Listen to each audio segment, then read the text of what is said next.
We are told that we should be kind and put other people's needs ahead of our own. But does anyone tell us that being too kind and caring can be dangerous?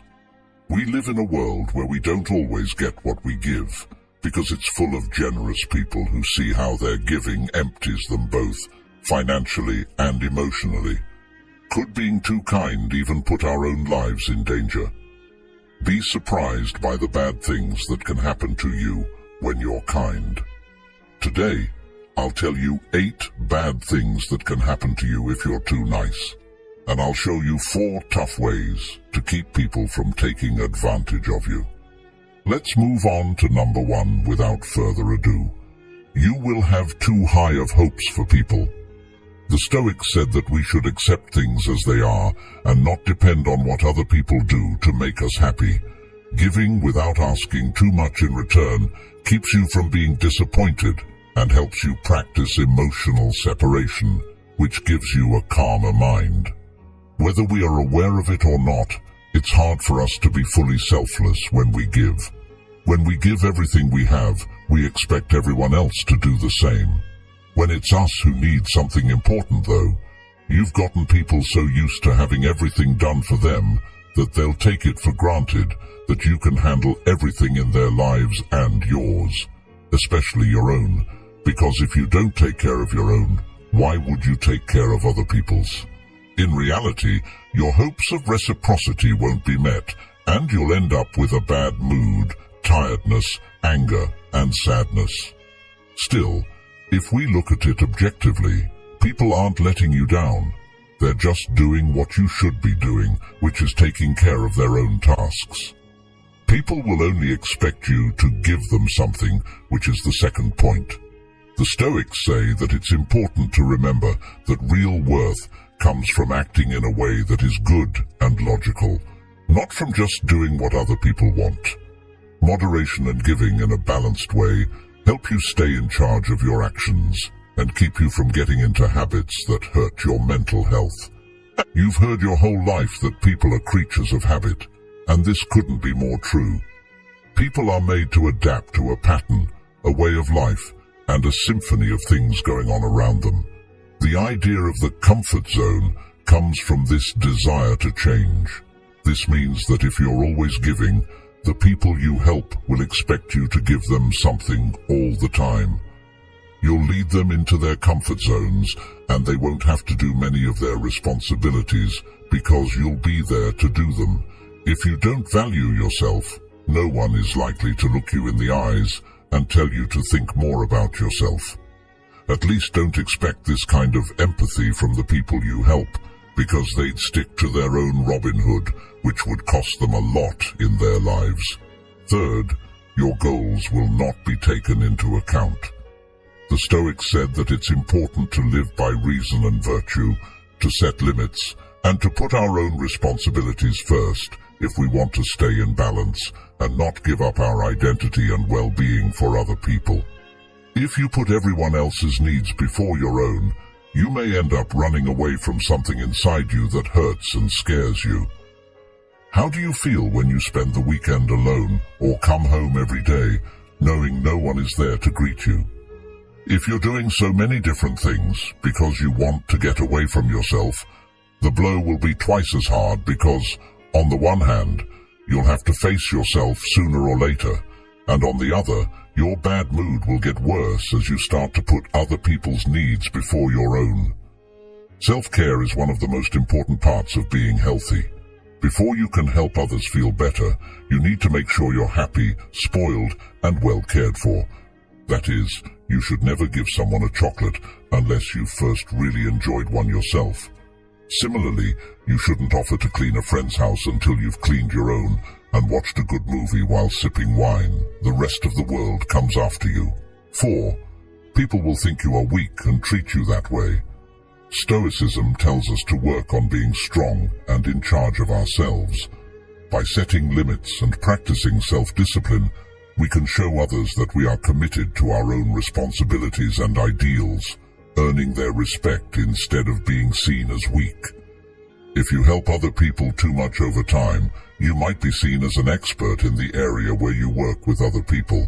You might be making the exact opposite impression. When you don't set limits, people start to see you as weak, just like the person who opposes a boss. So much so that they'll come to you to get rid of their responsibilities because they know you won't say no. On the contrary, as soon as you use this magic word, they will start to feel something for you. They never thought they would. Respect. You'll have a lot of buts, or people who only come to you when they need something. Stoicism teaches us how important it is to be smart and wise. By choosing who to help with self-control and perspective, we can tell the difference between real people and those who want to take advantage, so we don't waste our time or energy on things that don't help. People who thought you were a good friend all of a sudden only want to hang out with you when they need something. If you think about it logically, it's not so unlikely that this could happen to you, since most people don't invite their employees or co-workers to have coffee with them, let alone a beer. What's going on with you makes sense, but that doesn't mean it's fair. So, you need to learn how to handle the methods I'll tell you about at the end to keep people from taking advantage of you. Sixth, you'll only get people who want something and never those who want to give. With patient judgment, we can build relationships that are real and good for both parties. People come into our lives because their energies match up with ours. That is, if we vibrate low, we attract people who are negative, depressed, have dark souls, and want to hurt us. When our vibrations are high, on the other hand, we draw people who are full of good energy, kindness, excitement, hard work, and joy. Because of this, when we give to everyone, we lose so much energy that we start vibrating at a low frequency. This makes needy people feel drawn to us, as well as opportunists who don't even want to help and only want to take what they can from us and leave without even saying thank you. 7. You could end up getting hooked on something. The Stoics taught people to be calm and in charge of themselves. Self-discipline in giving keeps us from getting stuck in bad habits and lets us keep a good relationship with our actions and choices. When shortage is a regular part of our lives, the need for something grows, which is the best way to get addicted. So, one day, someone close to you might notice that you drink too much and not just spring waiter. They might also notice that you eat too much or even gamble too much. Pay close attention to what someone who cares about you says, because your first instinct may be to get mad at them and tell them you don't have any problems. But this is how people usually act when they are so caught up in their own problems that they can't see that they have one. Always remember that people who care about you want what's best for you, so pay close attention to what they say because they're trying to help you stop falling and move forward. Number 8. You'll make people think twice. Stoicism tells us to do good things no matter what other people think of us.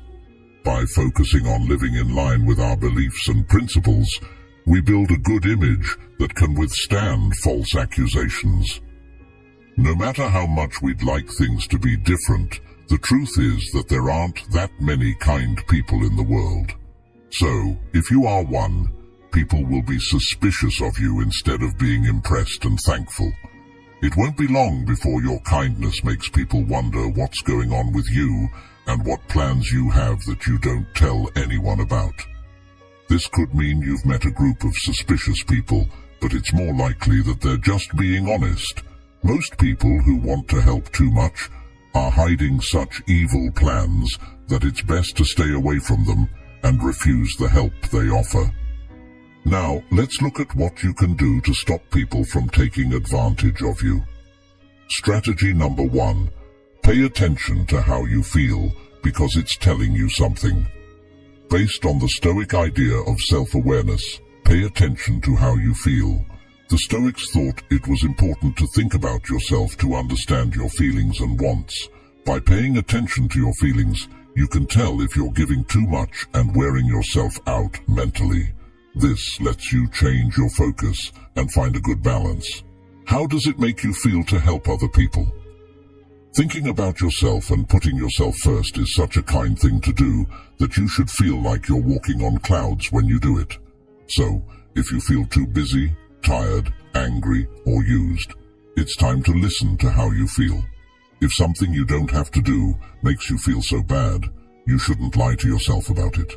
Instead, find out how the help you're giving affects your health. Plan number 2. Don't be afraid of the word no. Following the lessons of the Stoics, you should realize that your time and energy are important and need to be used in a balanced way. Self-control can be shown by being able to say no when you feel too busy or when the request is unfair. Even though the word no makes us think of bad things and sadness, it's normal for us to find it hard to say it. But if we don't learn to say this word when someone wants more from us than we can give, pessimism will take over our lives. Practice in front of the mirror and tell yourself that it's the only way to regain your freedom and avoid unnecessary and possible risks. Strategy 3. You have a time and a place for yourself. Respect them. Following the Stoic values of self-discipline and self-respect, it's important to give yourself time and room to take care of yourself. Do what you like exercise, drawing, listening to music while having a cup of tea, or anything else that gets you going. Finish your responsibilities as soon as you can so you can try this out. You should take this very seriously, so seriously that you should schedule this time every day or every week. So, if someone asks for your help at that time, they need to be very kind and helpful to you, not to the person.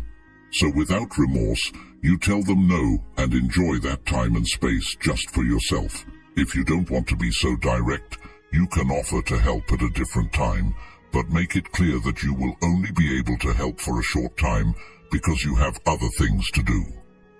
Strategy number 4. Identify energy vampires and distance yourself from them.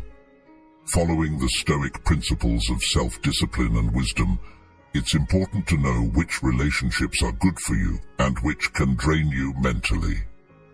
By staying away from people who constantly drain your energy and don't add anything positive, you're taking care of your own health and showing Stoic self-control in your relationships. You should know that if you try to help an energy thief, it won't work. These people overwhelm you with their complaints, their pains, and their catastrophic view of life.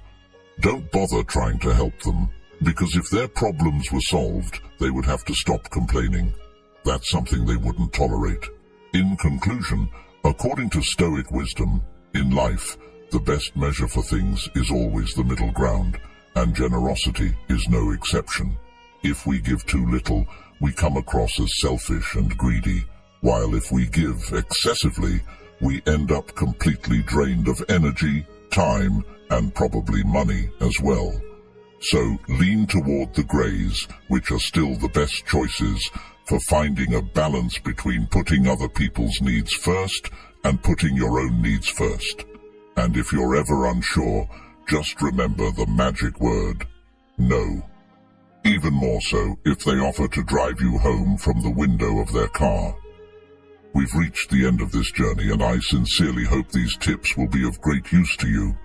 Don't forget that you are a crucial part of this channel, so if this video has helped you, made you think, or you've learned something, give it a thumbs up so that more people can discover the powers of Stoic wisdom. And if you haven't already, don't forget to check out our ebook about Stoicism and how to apply it in your own life. Subscribe for a daily dose of Stoic wisdom and growth.